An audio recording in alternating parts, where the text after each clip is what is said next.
दुरूद शरीफ पढ़ लो।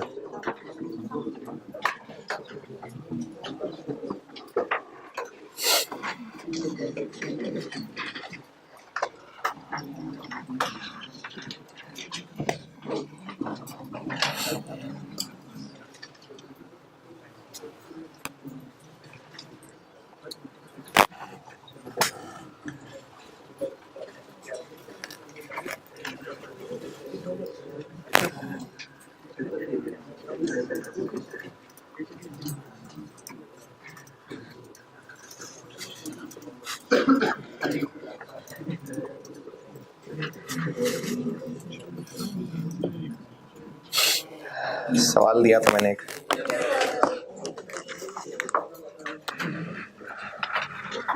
Quantity schedule, opening 3000, input 18,000, closing 2400। 900 पे कोई एतराज? इंस्पेक्शन स्टेज कितनी? 40%। ओपनिंग 70% कंप्लीट थे और क्लोजिंग तो दोनों ही इंस्पेक्ट हो गए थे, इसलिए उसको ऐड नहीं करना, उसको लेस नहीं करना, तो पीछे 18,000 रह जाएगा, उसका 5%। और उसके अलावा आउटपुट बताया था मैंने 17,500, तो बैलेंस करके एबनॉर्मल लॉस आ जाएगा 200।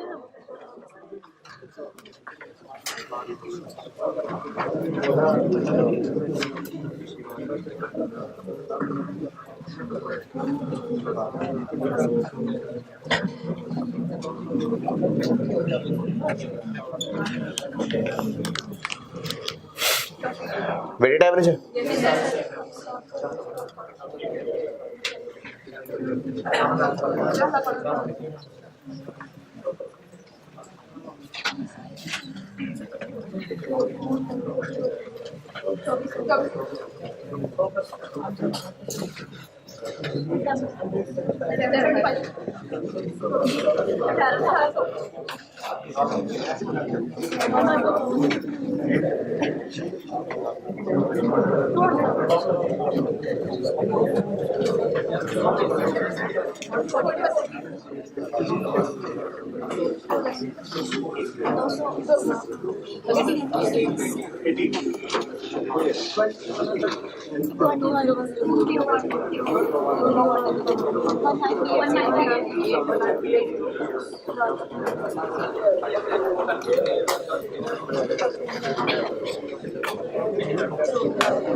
टोटल कितना?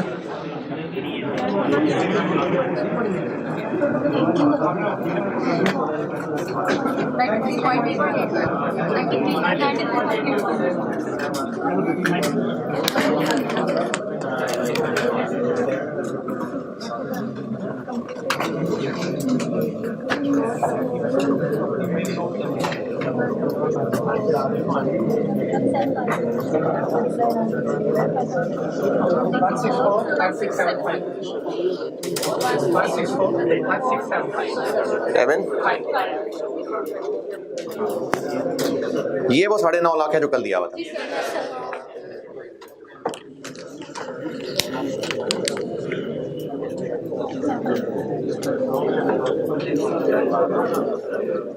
किया यहाँ तक किसी को कोई मसला है तो वो दरवाजा है। है?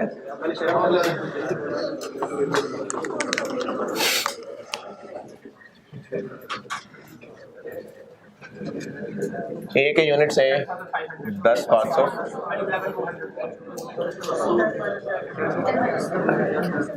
200 लिख ले बेशक, वो तो मैंने आपको आपके लिए इसको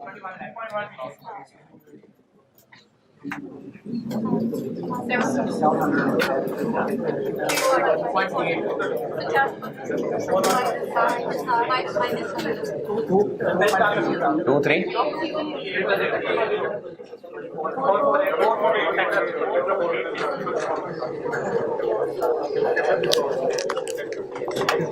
इस रेशो में 1641 को तोड़ना है।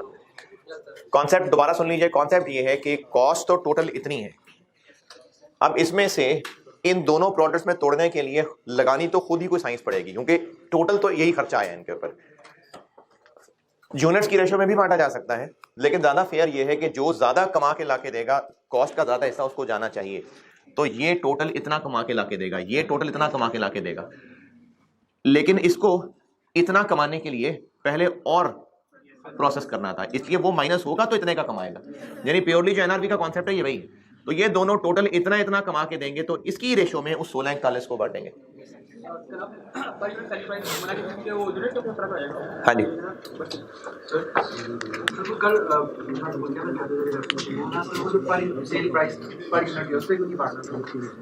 उसे क्यों नहीं बांटना? अगर ए 2,000 रुपए का बिकता और बी 1,000 रुपए का बिकता, तो सिर्फ सेल प्राइस से कंपेयर करके लग रहा है कि ज्यादा कॉस्ट इसको एलोकेट होनी चाहिए, जबकि हो सकता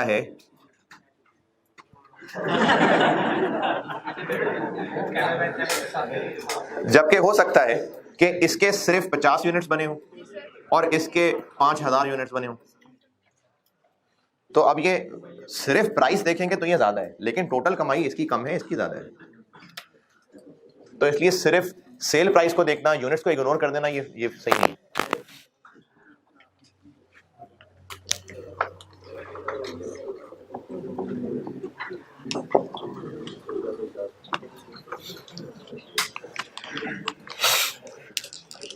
इस रेशो में बांटना है।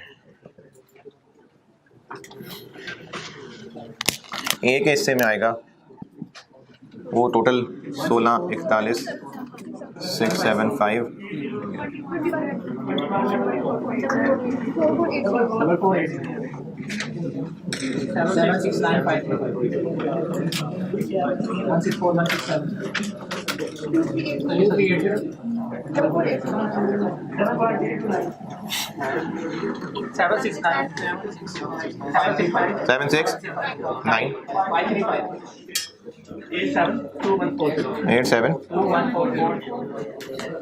अच्छा, ये ना पहले ओवरहेड में भी ये बात आई थी सामने, दोबारा बता देता हूं।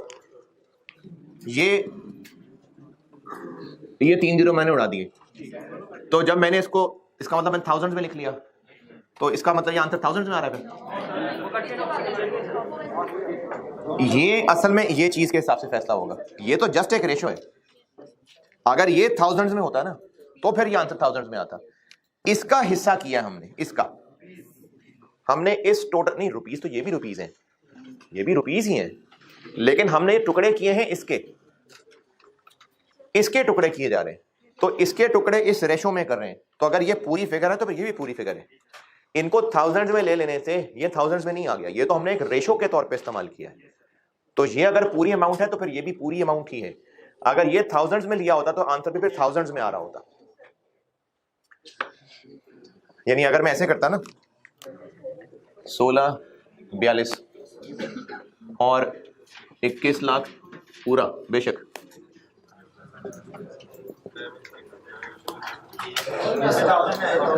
करें इसका आंसर, कैलकुलेट करके देखें।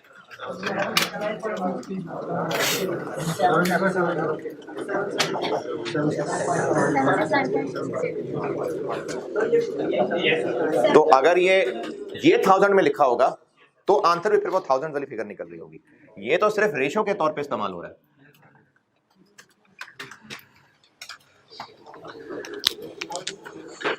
रिक्वायर्ड क्या था?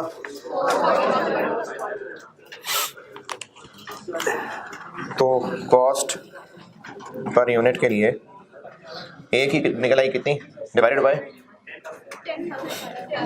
769,535 डिवाइडेड बाय 10,500 73.9 और बी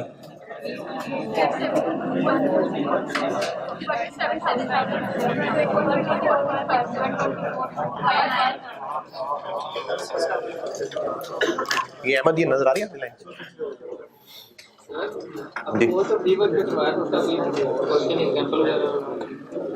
आपको? ये जो डेटा दिया हुआ था ना, ये अगर कोई कॉस्ट ऑफ रीवर्क हुई भी तो वो इसमें शामिल है, क्योंकि कॉस्ट ऑफ रीवर्क से यूनिट्स बढ़ जाएंगे। क्यों? उन्हीं यूनिट्स को तो और खर्चा लगा रहे हैं, तो वो इसके अंदर शामिल है। अगर ऐसा हुआ भी कि आपको ये करंट पीरियड कॉस्ट दी हो और लिखा हो कि जी इतना रीवर्क पे और खर्चा आया था, तो वो उनमें ऐड कर दें, क्योंकि कॉस्ट ऑफ रीवर्क का यूनिट्स पे कोई फर्क नहीं पड़ रहा, वो तो उन्हीं यूनिट्स को ही हम जान बचाने के लिए और खर्चा कर रहे हैं, तो वो खर्चा बस इनमें ऐड हो जाएगा। क्या? नहीं, कॉस्ट ऑफ रीवर्क जिन यूनिट्स पे हो रही है उनको हम लॉस नहीं कह रहे। कॉस्ट ऑफ रीवर्क जिन पे हो रही है वो लॉस नहीं है, लॉस ही वो है जो बस अब नहीं रहे। फोन आया था ऑफिस से और वो नहीं रहे।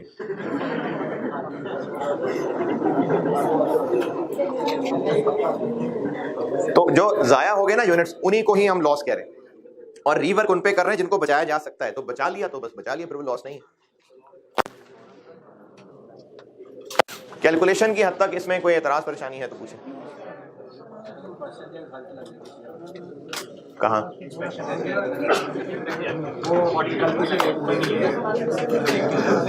फिर आगे उसके नंबर कटने का यार, इतनी दफा तो बताया यार, कितनी। जिस वर्किंग में गलती है उस वर्किंग के नंबर कटेंगे बस। आपने ये जितनी वर्किंग की है ना, पेपर मार्क करने वाले ने, पेपर सवाल बनाने वाले ने इनके मार्किंग प्लान बनाया होगा, उसने अगर एबनॉर्मल लॉस यूनिट्स निकालने के नंबर रखे थे तो बस वो नंबर गए। आपने अगर क्वांटिटी स्केड्यूल गलत बनाया तो उसका फर्क कॉस्ट पर यूनिट पे पड़ेगा, इस सब पे पड़ेगा, हाँ पड़ेगा, लेकिन उसके नंबर बार बार नहीं कटेंगे। सिर्फ वो जो लेट से 2 नंबर रखे हुए थे वो कटेंगे, बाकी सारे मिलेंगे। हाँ तो सारी गलत, लेकिन वो गलत नहीं कहलाएंगी ना। देखें, जिसने भी ये सोल्यूशन बनाया होगा ना, उसने एक्सेल में बनाया होगा। अब जब एक फिगर जो आपने निकाली है वो उसको अपनी जगह पर पुट करेगा, फिर देखेगा आगे क्वांटिटी कहाँ चेंजेस पड़ रही हैं, उसके मुताबिक आपका पेपर चेक होगा। ऑफिशियली ऐसे ही है। डन।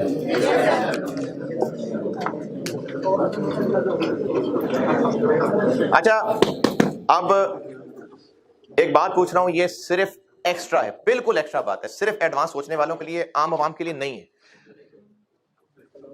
अच्छा, ये जो आम आवाम है ना, ये कोई शर्मिंदगी की बात नहीं है, तब इसमें कोई एहसास कमतरी नहीं है। अगर जितना जरूरी है उतना आप रिटेन भी कर लेते हैं, अप्लाई भी कर लेते हैं, पेपर पास भी कर लेते हैं, तो ठीक है, बस काफी है। वैसे ही बस जो ज्यादा सोचना चाहें, ये क्या है कॉस्ट पर यूनिट, और फिर ये क्या है, वो भी कॉस्ट पर यूनिट थी, ये भी कॉस्ट पर यूनिट है। अच्छा, पहले सोच लें खामोशी से, फिर जो बताना चाहिए फिर एक एक करके पूछता हूँ, शोर मच जाता है। मैंने सवाल ये पूछा है कि ये भी हमने कॉस्ट पर यूनिट ही निकाली है, ये भी कॉस्ट पर यूनिट है, तो फिर वो डिफरेंट क्यों है, ये डिफरेंट क्यों? पूछता हूँ।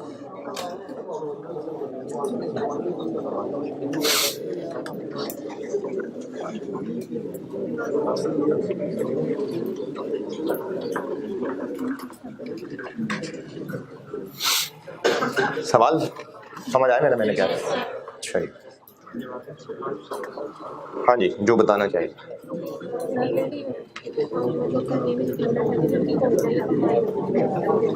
नहीं, मैंने पूछा है कि ये 93 जो मैंने रेड में लिखा हुआ है ये भी कॉस्ट पर यूनिट है। मैं 45, 47 को नहीं कंपेयर करा रहा इनसे। मैंने पूछा है कि ये 93.81 ये भी कॉस्ट पर यूनिट थी, ये भी कॉस्ट पर यूनिट है। सवाल ये पूछा है मैंने। हाँ जी, मटेरियल कन्वर्जन की है।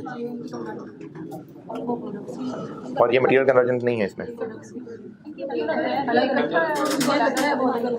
ये इकट्ठा है, वो अलग अलग है। अच्छा जी। एक जो ये हम आउटपुट को ऐसा मतलब सारी यूनिट्स को इक्वली लेते हैं कि इन सब इक्वल कॉस्ट इनकर हुई है, फिर हमने इसको पर यूनिट आउटपुट के हिसाब से दिया और वो जो कॉस्ट है उसमें हमने उनको क्योंकि डिफरेंट उसकी सेल प्राइस ठीक है जो थी उसके एतबार से उसको कंपेयर करके फिर निकाला, इस वजह से इसमें डिफरेंस आ रहा है। अच्छा, क्या ऐसा होगा कि इनको प्लस कर लो तो वो बनना चाहिए? नहीं। अच्छा ठीक। अच्छा जी। हाँ जी सर वो कॉस्ट का कंबाइंड कॉस्ट इन दोनों जब मटेरियल बन रहा था, ठीक है सर, जो ये कॉस्ट है इसमें सर मुझे नेसेसरी जो खर्चे थे जो इस सेल प्राइस तक आने के लिए थे वो सब माइनस करके मैंने करने, तो एक साथ कॉस्ट ऑफ सेल हो गई, कॉस्ट ऑफ सेल सर इतना नेसेसरी एक्सपेंडिचर वो माइनस कर दिया इसमें से, ऊपर माइनस करके लेकिन ये तो 93 से बढ़ गया, सर वो उसके ऊपर बहुत सा मजीद आ रही है जो तो आप कह रहे हैं माइनस कर दिया है तो बढ़ गया। सेल प्राइस हमने माइनस किया सर, जैसे वो कॉस्ट मजीद आ रही है, 60 भी आ रहा है, 15 भी आ रहा है और ऊपर टन पे माइनस मजीद हो रहे हैं। अच्छा जी। हाँ जी बारी बारी ठीक है। और वो सर हमने सेल प्राइस के लिहाज से उसको एलोकेट किया। नहीं अच्छा मैंने ये पूछा है कि वो भी कॉस्ट पर यूनिट है, ये भी कॉस्ट पर यूनिट है, तो वो कौन सी कॉस्ट पर यूनिट है और ये कौन सी कॉस्ट पर यूनिट है, ये सवाल है मेरा।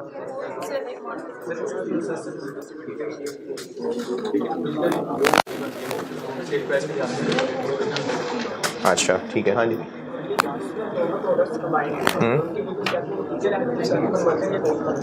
अच्छा नहीं ये दोनों कंबाइंड है, जिसका मतलब इनको प्लस करता तो वो बनना चाहिए था फिर। तो पर यूनिट कॉस्ट में दोनों चीजें मिल चुकी होती हैं। नहीं with respect to material conversion नहीं है, इनको मैंने ऐड कर लिया, प्रोडक्ट की पर यूनिट टोटल कॉस्ट निकली हुई है, मटेरियल कन्वर्जन तो अलग अलग थे, मैंने तो मिला के एक ही कह दिया। हाँ तो जब इनको अलग अलग कर लिया तो इनको मिलाएं तो 93 बनेगा।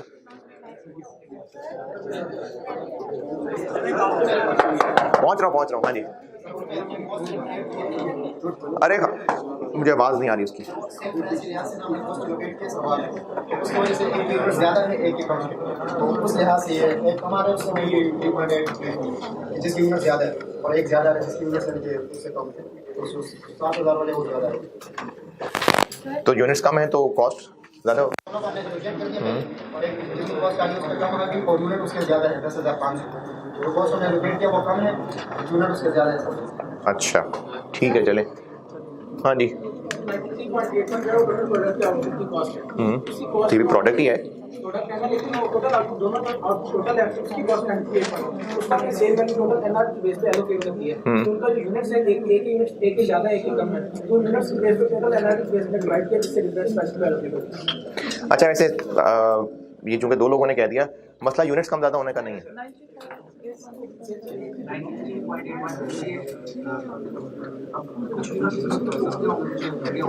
सर इसमें जो महंगे यूनिट्स हैं वो सस्ते यूनिट्स से अपना सपोर्ट लगाते हैं, पर यूनिट प्राइस लेकिन जब आपने उसको बांटा तो महंगे यूनिट्स से हम सेल के लिहाज से सही है। हाँ जी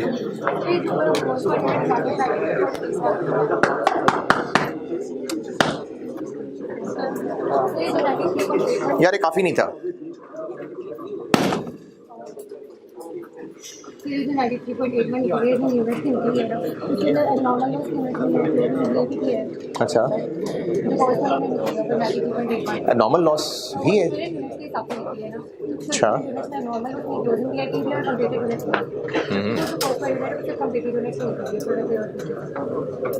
चले ठीक है मैं बताता हूँ, ये भी लोगों ने बिल्कुल सही बताया,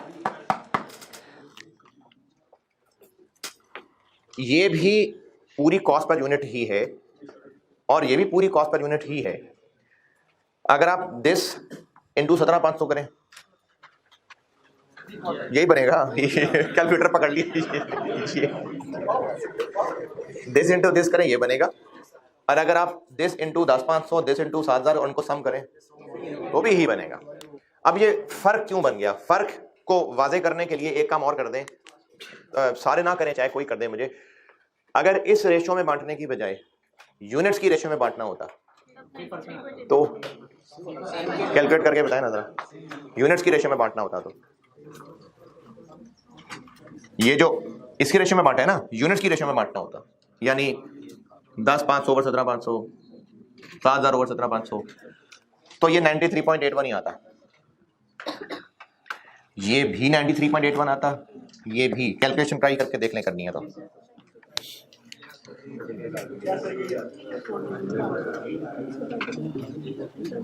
मैंने कहा है कि अगर हमने ये एनआरवी की बजाय यूनिट्स की रेशो में बांटा होता ना, तो इन दोनों की कॉस्ट पर यूनिट 93.81 ही आती।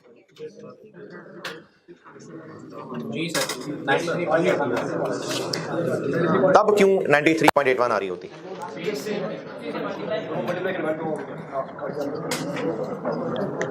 अगर यूनिट्स की रेशो में बांटा होता तो इन दोनों का आंसर यही आ रहा होता। अच्छा, अब ये हो क्या रहा है, यहां पर हमने कैलकुलेशन जो करनी थी, अभी ए और बी को अलग अलग नहीं करने की जरूरत थी, क्योंकि हमने यही per unit cost let's say closing work in process पे भी लगानी थी, यही per unit cost abnormal loss पे भी लगानी थी। अभी फिलहाल हमें ए और बी अलग अलग करने की जरूरत नहीं थी, हमने इन सबको 17,500 से डिवाइड कर दिया। असल में 17,500 आपको नजर नहीं आ रहा कहीं डिवाइड किया हुआ, लेकिन ये जो पर यूनिट कॉस्ट निकली हुई है इसमें 17,500 इस्तेमाल हुआ है ना, या 10,500 7,000 अलग अलग हुआ है, 17,500 हुआ है। तो ये जो अभी इस वक्त पर यूनिट कॉस्ट निकली हुई है, ये दोनों को मिला के एक जैसा समझ के निकली हुई है कि दोनों एक जैसी चीजें, बस ये वो पर यूनिट निकली हुई है। अगर हम इनको बांट भी देते और वो भी यूनिट्स की रेशो में बांटते, यूनिट्स की, तो वो भी यही काम अज्यूम कर रहा होता है, उसका आंसर भी 93.81 ही आता। अब हमने क्या किया कि ये तो 93.81 है इस हिसाब से कि दोनों बराबर हैं, लेकिन दोनों बराबर नहीं है।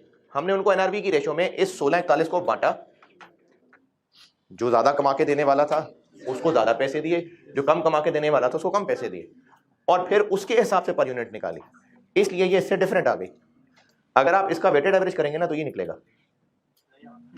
Weighted average, weighted average this plus this divide by 2 नहीं गया, वेटेड एवरेज यूनिट्स मल्टीप्लाई करें फिर 17,500 से डिवाइड करें तो यही बनेगा।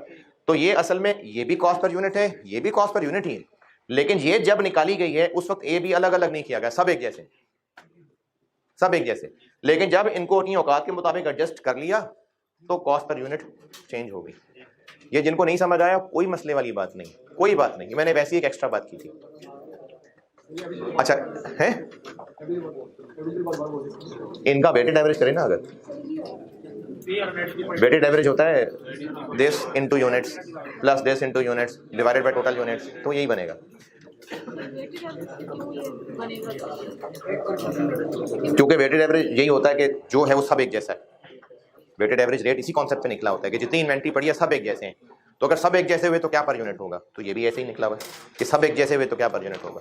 लेकिन ये एक्स्ट्रा बात की थी मैंने, इसको दिल पे नहीं लेना। और इसी एक्स्ट्रा बात में एक और कदम आगे, ये तब सेम आएगा, मतलब ये तब कंपेरेबल होता, वेटेड एवरेज है तो FIFO होता तो ये फिर और चीज होती, क्योंकि ये सिर्फ करंट पीरियड चीजों की निकली होती, जबकि 1641 निकालने के लिए हम इसको भी इस्तेमाल करते और बीडी भी लाके इसमें ऐड करते, तो फिर 93.81 इनसे कंपेरेबल ही नहीं रह रहा होता। वो क्या, वो जाने दे जी। ये डिस्कशन सिर्फ और सिर्फ एम ही हो रही। हाँ, मैं तो वैसे कह रहा था कि वेटेड एवरेज,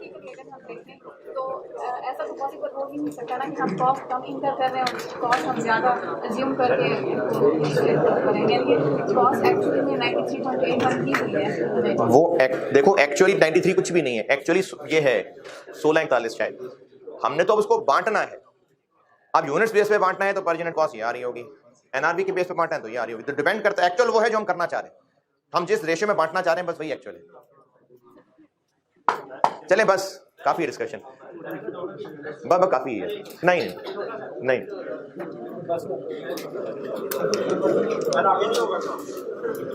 जल्दी बोल, जल्दी बस टाइम खत्म।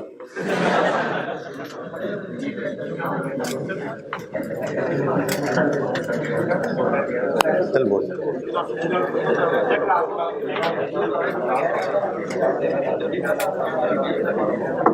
अगर जॉइंट प्रोडक्ट्स का सवाल हो, अच्छा जॉइंट प्रोडक्ट के सवाल को ना मुश्किल ऐसे बनाया जा सकता है कि अभी तो ये नॉर्मल सी बात थी, ये चीज मुश्किल हो जाएगी, ये फाइन करनी पड़ा करेगी, ये इसमें एक मुश्किल काम आ जाएगा है, ये फर्दर प्रोसेसिंग कॉस्ट, ये इसमें एक थोड़ा मुश्किल काम हो जाएगा। अभी तो मैंने 60 खुद बता दी ना, अब वो एक अगला प्रोसेस होगा, उसके अलग खर्चे होंगे, उसके अलग लॉसेस होंगे, तो ये चीज़ इसमें मुश्किल हो जाएगी, जिसका कल एक सवाल बोर्ड पे कराऊंगा और बाकी फिर होमवर्क चलेगा। कल बस ये बहुत है और फिर इसका होमवर्क चलेगा बहरहाल 2 दिन। मंडे को फिर मैं नया चैप्टर शुरू कर दूंगा। है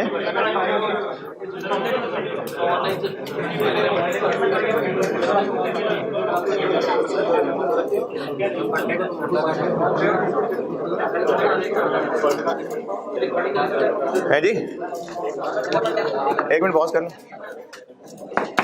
मंडे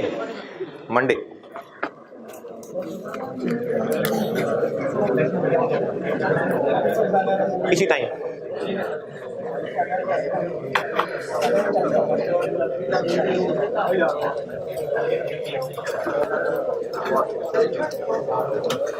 जॉइंट प्रोडक्ट्स में अगर जॉइंट प्रोडक्ट का सवाल हो और टी अकाउंट पूछा हो या डबल एंट्रीज पूछी हो, तो जॉइंट प्रोडक्ट को इसमें कैसे हैंडल करेंगे? जो पहले सीखा सब वैसे ही है, बस जहां फर्क है वो बता रहा हूं। ये जो एंट्रीज और टी अकाउंट पढ़ चुके हैं ना, सब वही है, जो थोड़ा सा फर्क है वो बता रहा हूं।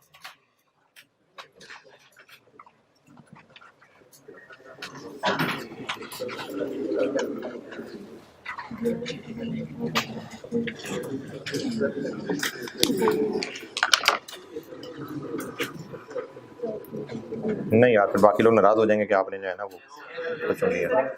हाँ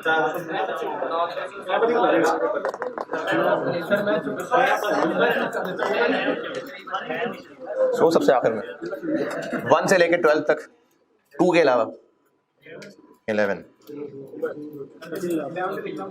तौकीर।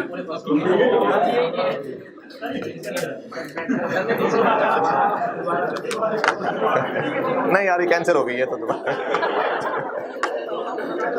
ठीक है, तौकीर और अकील।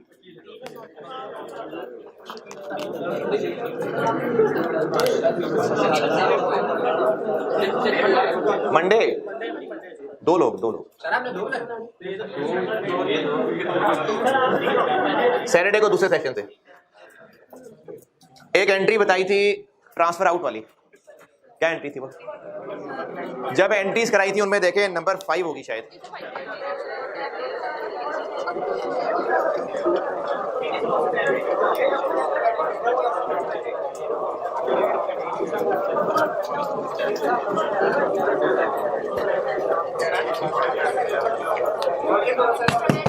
अच्छा, इस पे ना ध्यान से, क्योंकि इसमें मैं जो लिख रहा हूं वो काफी नहीं है, उसके अलावा ज़बानी कुछ बोलूंगा जो आपने खुद अपने अल्फाज में लिखना है।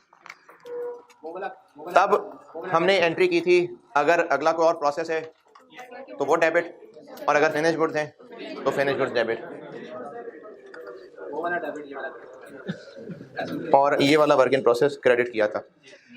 अब क्या फर्क पड़ेगा? अब इस एक डेबिट की जगह 2 डेबिट आ जाएंगे। अब हम लोग ए अलहदा डेबिट करेंगे और बी अलहदा डेबिट करेंगे। अच्छा, अब इसमें पूरी बात सुन लीजिएगा पहले। अगर ये ए फाइनल प्रोडक्ट है तो फिनिश गुड्स ए डेबिट हो जाएगा, ये भी फाइनल है तो फिनिश गुड्स। और अगर ये फाइनल नहीं है, इसने आगे किसी और प्रोसेस में जाना है, तो वो जिस प्रोसेस में जाना है वो वर्क इन प्रोसेस डेबिट, जो भी नेक्स्ट है। अब सिर्फ इसी को ऐसे लिखने की बजाय आप ये बात लिखें जो बताई है कि जो पहले हम एक डेबिट कर रहे थे वो अब तोड़ के 2 डेबिट हो जाएंगे, और अगर वो प्रोडक्ट फाइनल है तो फिनिश गुड्स के नाम से डेबिट हो जाएगा, और आगे उसने किसी और प्रोसेस में जाना है फर्दर प्रोसेसिंग के लिए, तो वो अगले प्रोसेस का वर्क इन प्रोसेस डेबिट हो जाएगा। और इन दोनों डेबिट्स की अमाउंट क्या होंगी?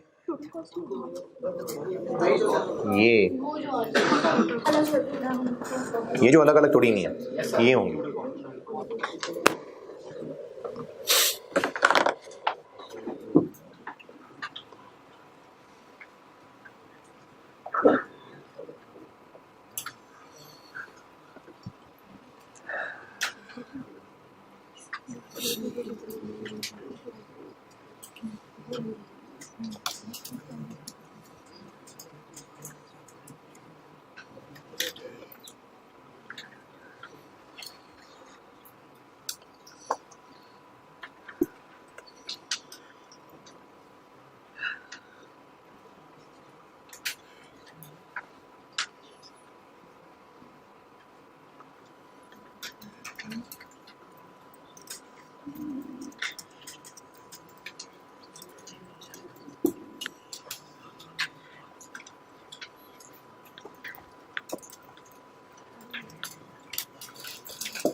ये नोटेड।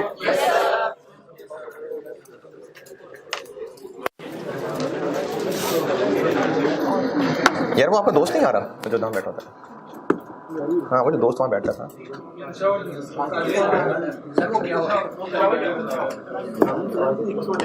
यार वो शुगर नहीं लग रहा ग्लास में।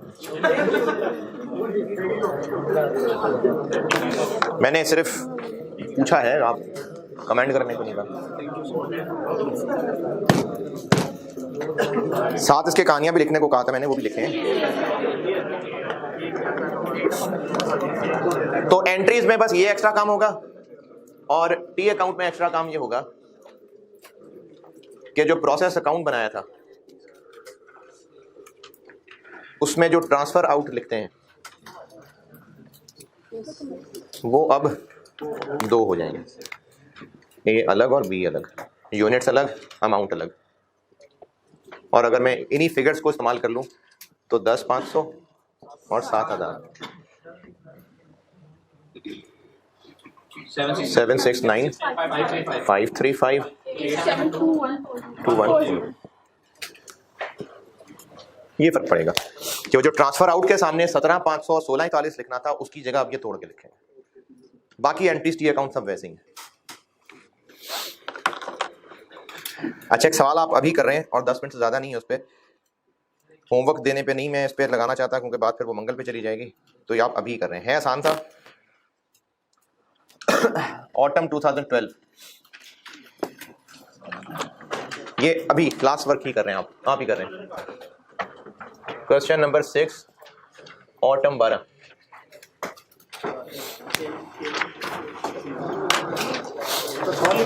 फाउल लिमिटेड, इसमें 2 करेक्शंस कर लें। एक वैसे ही सिलेबस चेंजिंग के करेक्शन है और एक वैसे करेक्शन है? समझ नहीं।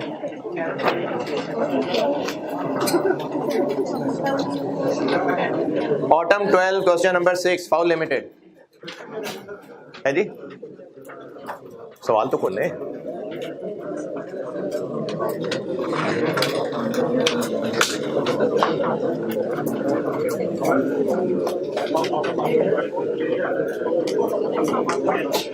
पहुंचे सवाल पे। एक तो इसकी रिक्वायरमेंट ठीक कर लें। अच्छा वैसे देखें एक मजे की बात, रिक्वायरमेंट पढ़े जरा आगे आगे। फॉर द मंथ ऑफ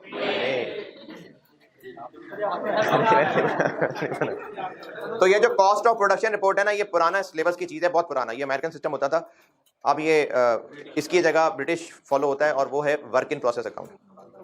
ये पहले भी एक सवाल में मैंने कराया था। कॉस्ट ऑफ प्रोडक्शन रिपोर्ट की जगह काट के प्रोसेस अकाउंट कर लें, ये रिक्वायरमेंट है, यानी ये टी अकाउंट। और उसके अलावा सवाल में करेक्शन ये करनी है कि सवाल बनाने वाले को लगा था कि वो इसमें कंफ्यूजन नहीं लिख रहा, इसमें ऐसी कौन सी बात है, लेकिन एक कंफ्यूजिंग बात है। ये जो आपको ट्रांसफर आउट लिखा नजर आ रहा है टेबल में, एक्स और वाई के यूनिट्स हैं, इन्हीं के आगे मटेरियल कॉस्ट और कन्वर्जन कॉस्ट लिखी हुई है। ये क्या चीज है? क्या टोटल है?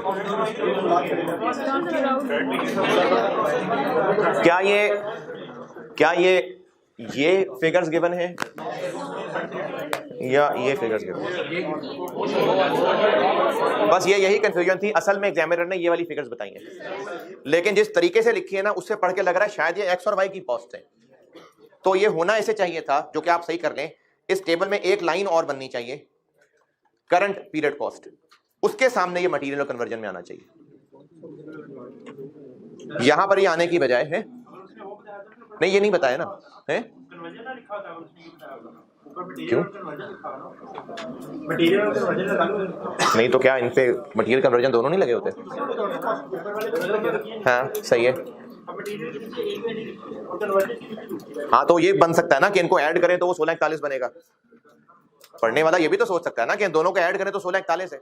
तो ये सवाल की केयरलेस ड्राफ्टिंग है, ये ऐसे नहीं लिखा होना चाहिए था। सवाल वाले ने दिया यही है, लेकिन इस तरह लिखने से कंफ्यूजन बढ़ रही है। तो इसलिए इसको अगर अदब से लिखें तो इस टेबल में एक लाइन और होनी चाहिए, करंट पीरियड कॉस्ट, और वो ये है। सवाल आसान है, इसमें मेन है ही क्वांटिटी स्केड्यूल, और वो आप बहुत देर भी लगाएं तो वो सबसे पहले तो वो बना ही लेंगे। ये आप कर रहे हैं अभी, सवाल करें, ये सवाल आप अभी सॉल्व करें। सिर्फ क्वांटिटी स्केड्यूल बना के ना रुक जाएं, आगे भी करें, लेकिन ये करें सवाल। 10 मिनट का टारगेट रखें, बहुत है 10 मिनट।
पूरा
लेकिन हमें उनका टोटल तो पता है।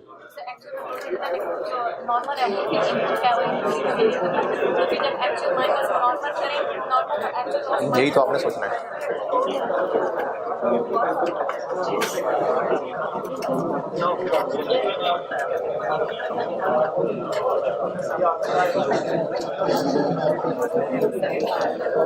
ये कैसे बना 1250 कैसे?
नुमान बांट दो।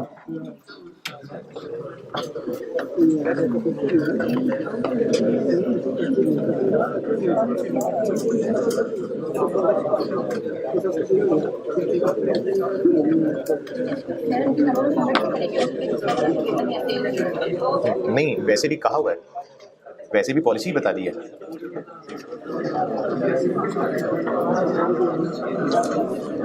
अगर गिवन होती भी तो उन्होंने कहा हुआ है कि वो किस बेस पे एलोकेट करते हैं। आखिर में देखो,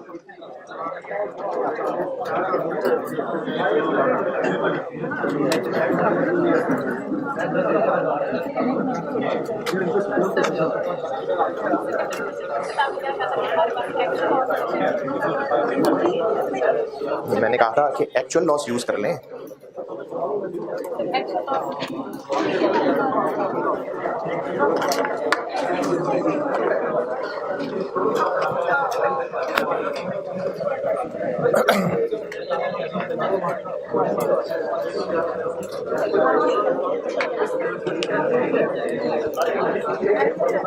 ये जो अभी आपको पेज मिल रहा है बल्कि रास्ते में है, ये इसका सोल्यूशन है जो भी कर रहे हैं। चलिए इधर देखें, अभी आगे मैंने और भी पढ़ाना है। क्वांटिटी स्केड्यूल,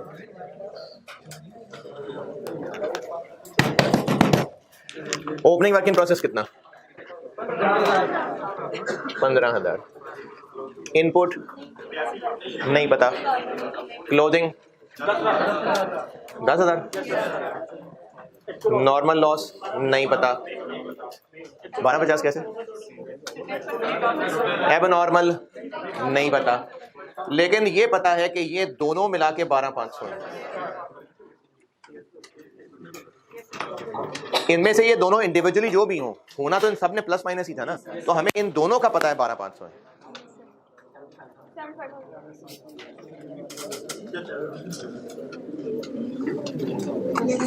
इन दोनों की अलग फिगर ना सही, एक्चुअल पता है। इसको सॉल्व करें तो ये बनता है 82,500।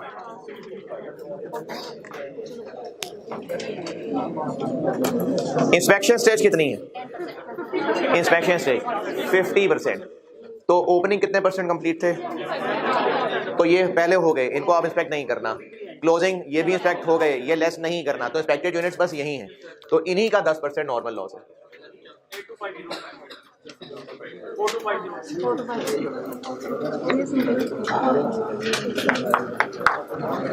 तो फिर बाकी एबनॉर्मल है। ये पॉइंट था इसमें, बस ये सॉल्यूशन मिल गया। आप जहां तक भी पहुंचे थे अपनी वर्किंग देख लें, बाकी आगे तो मैं उम्मीद करता हूं ठीक कर लेंगे। अच्छा, इसमें ना सवाल में बताया हुआ है कि जॉइंट कॉस्ट को कैसे बांटना है, ये बताया हुआ है। इन्होंने कहा है कि केजीज की रेशियो में बांटना है। तो सवाल में अगर इनकी सेल प्राइसेस दी भी होती फिर भी हम क्वांटिटी की रेशियो में बांटे, क्योंकि लिखा हुआ है पॉइंट नंबर 3 में लिखा हुआ है production cost are allocated to joint products on the basis of इनके किलो।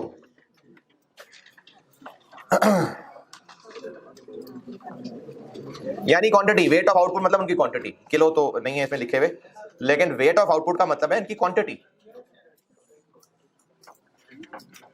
तो इसलिए ये सेल प्राइस दी भी होती फिर भी एलोकेशन के लिए यूनिट्स वाला तरीका ही यूज करते, क्योंकि कह दिया कि वो कितना है। जहां जहां तक पहुंचे थे देख लें, सॉल्यूशन आप मैच कर लें। ऑनलाइन वालों के लिए सॉल्यूशन वहीं आपके लेक्चर के नाम के साथ रखा हुआ है। किसी कैलकुलेशन में कुछ पूछना है तो पूछें जी। इक्वेशन के साथ अच्छी सॉल्व नहीं कर सकते क्योंकि एबनॉर्मल लॉस भी नहीं पता। नहीं, इंस्पेक्टेड यूनिट्स बताएं। इंस्पेक्टेड एक्स है, एक्स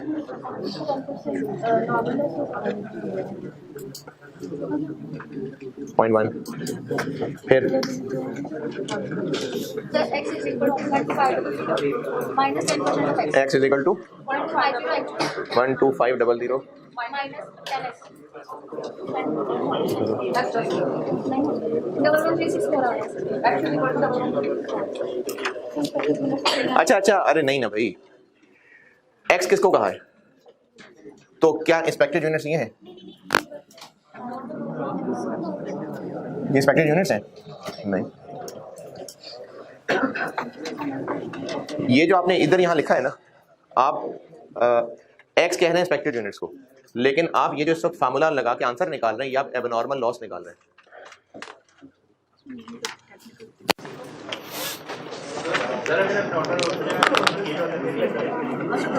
इस सवाल में ये तो इन दोनों को देख के निकल आएगा। अगर इस सवाल में नॉर्मल लॉस की बजाय नॉर्मल गेन होता तो कोई बात नहीं। ये फिगर जो यहाँ लिखी है ये इन दोनों का टोटल है, ये कैलकुलेट हुआ। अब ये इन दोनों के बैलेंस ही पता चलेगा। हो सकता है कि ये 18,250 होता तो बाकी 5,000 ये नॉर्मल गेन होता। जी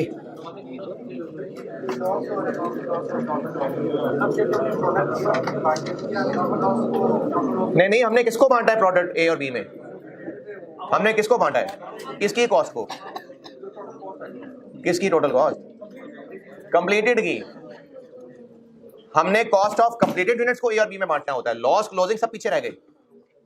कॉस्ट ऑफ कंप्लीटेड यूनिट्स निकालते हैं हम। जब कॉस्ट ऑफ कंप्लीटेड यूनिट्स निकाल लेते हैं तो उसमें से नॉर्मल लॉस वगैरह सब अलग कर दिए हुए हैं, इनको एलोकेट करना होता है। यानी ऐसा नहीं है कि जो लॉस हुआ है ये ए में से कितना, बी में से कितना, नहीं, कुछ नहीं। ए बी तो है ही तब जब कंप्लीटेड यूनिट्स हुए। वेट का मतलब है कि इनके आउटपुट की जो क्वांटिटी है उसकी रेशियो में बांटना है।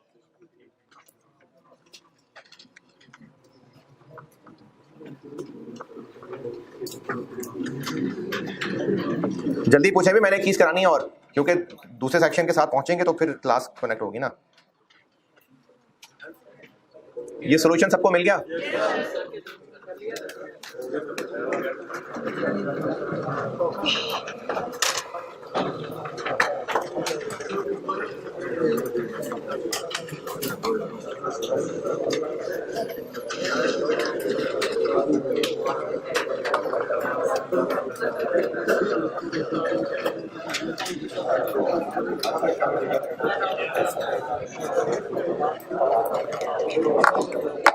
ये ऑनलाइन वाले स्टूडेंट्स के लिए सॉल्यूशन जो मैंने इनको दिया ना, ये आपके रख दिया उधर कोर्स में, लेक्चर 45 के साथ लिख के।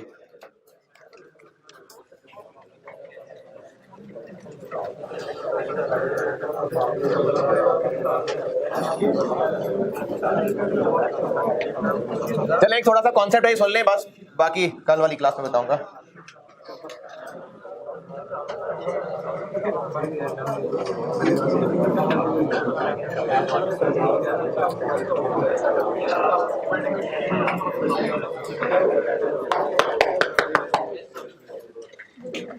कल इसका एक सवाल कराऊंगा, ये जो ज्वाइंट प्रोसेस की मुश्किलें हैं, फिर उसी से मिलते जुलते 2 और सवाल जो टेस्ट हुए थे वो एक दिन करके होमवर्क दूंगा। क्या बता रहा हूँ मैं, तू भी लड़के खराब कर रहा है। मैं इधर पढ़ा रहा हूँ तो बातें कर रहे थे।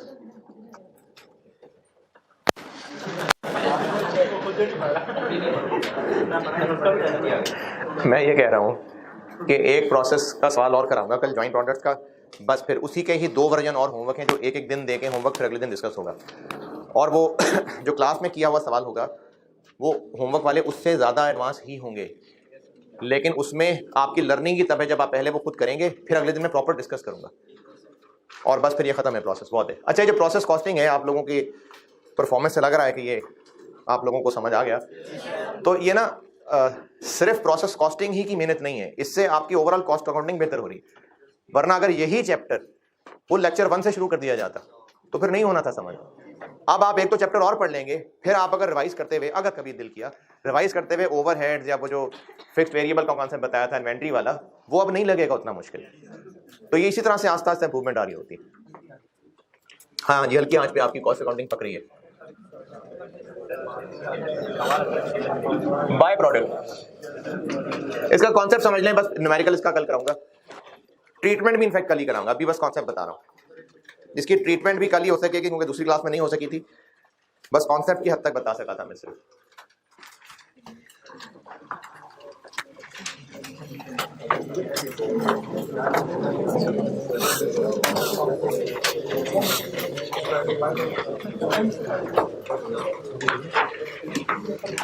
बाय प्रोडक्ट का कॉन्सेप्ट ये है कि इसको बनाने का मेन मकसद नहीं था, बस एम ही बन गया, चूंगे में बन गया।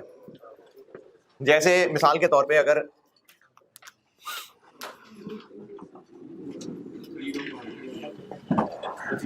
मुर्गियां ज़िबा की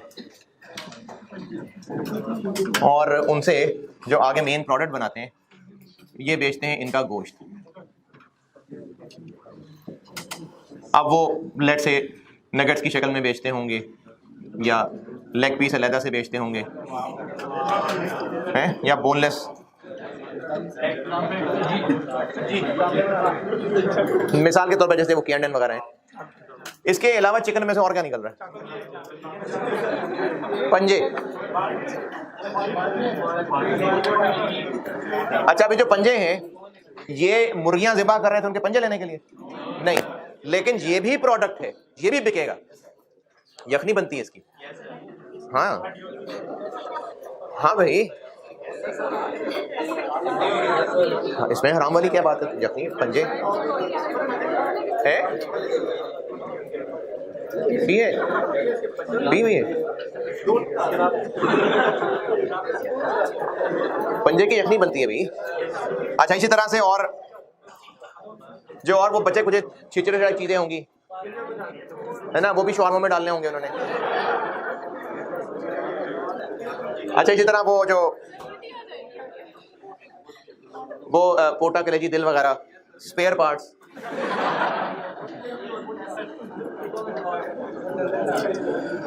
अच्छा, अब ना ये भी प्रोडक्ट ही है, लेकिन इस सारे प्रोसेस का मेन मकसद ये था ये तो साथ बन गए, ये भी प्रोडक्ट है।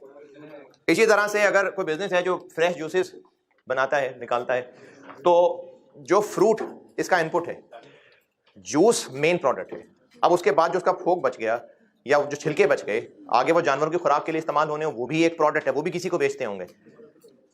इसी तरह से और भी बहुत सारी चीजें होंगी। मकसद ये है कि जो मेन प्रोडक्ट बनाना काम था वो मेन प्रोडक्ट है, यानी ज्वाइंट प्रोडक्ट्स हैं। इनके साथ कुछ और भी सस्ते निस्बतन कम इंपॉर्टेंट प्रोडक्ट्स बन रहे हैं। प्रोडक्ट इसलिए कह रहा हूं क्योंकि वो भी बिकते हैं, उनकी भी मार्केट है पूरी, लेकिन ये सारा काम सिर्फ इसके लिए नहीं था, ये बस बाय द वे बन गए, तो इनको बाय प्रोडक्ट्स कहते हैं।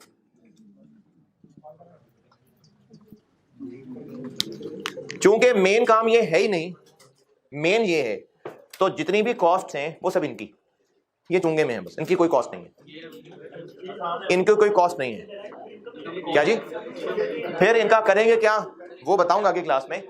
लेकिन बाय प्रोडक्ट का कॉन्सेप्ट ये है कि इनको बनाना मेन मकसद नहीं था, मेन मकसद ये थे, लेकिन इस सारी मेहनत में ये भी बन रहे हैं। और चूंकि प्रोडक्ट हैं तो इनको भी बेचेंगे, इनकी भी कोई सेल वैल्यू होगी, तो उस सेल वैल्यू का क्या करेंगे, तो वो कल मैं करूंगा, कल मैं करूंगा। आप लोग फिर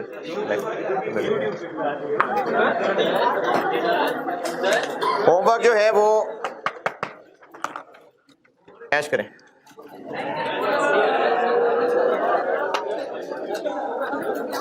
जी हैं?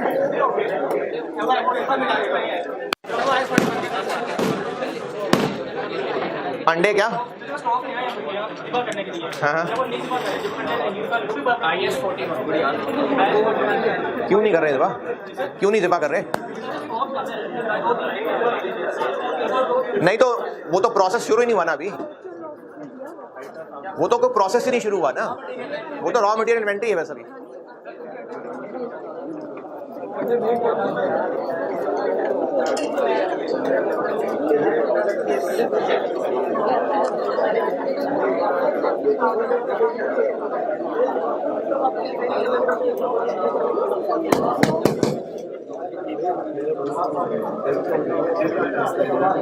हाँ जी, फारिग हो जाएंगे, इजाज़त दे देंगे तो मैं फिर बोल दूँगा।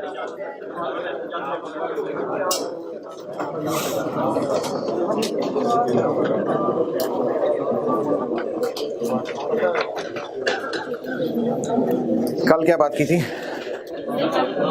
परसों शुक्र पे बात कर ली। शुक्र स्टार्ट कर लिया था मैंने कहा था जो लोगों का शुक्रगुजार नहीं होता वो अल्लाह का भी शुक्रगुजार नहीं होता।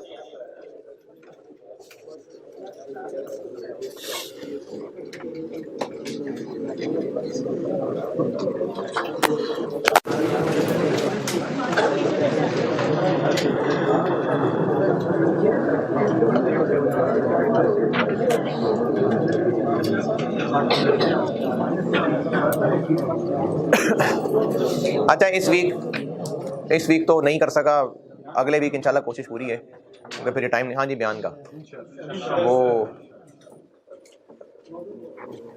टॉपिक क्या है? सीए की अर्निंग, बिटकॉइंस, वो मुझे नहीं पता वो क्या होता है।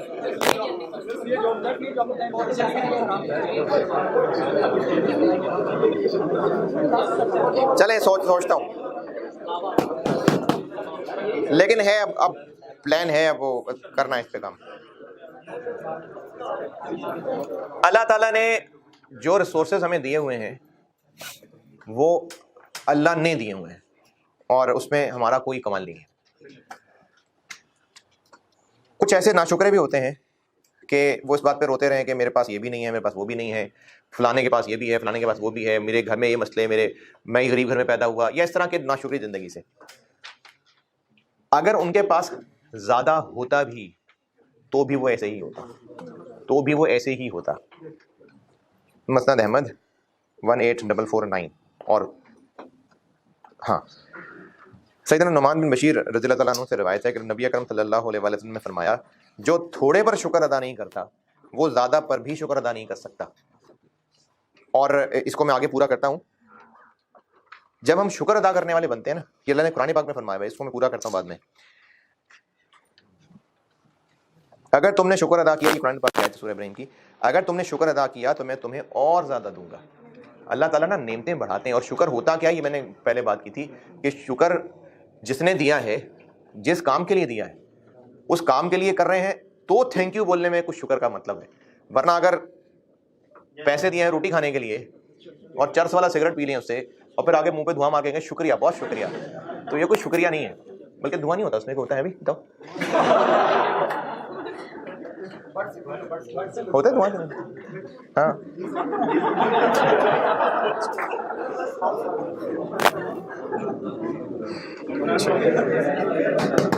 अच्छा, तो शुक्र जो है ना, वो उसका कॉन्सेप्ट ही तब है कि जिसने दिया हुआ है, जिस काम के लिए दिया था उसकी नाफरमानी में ना हो रहा।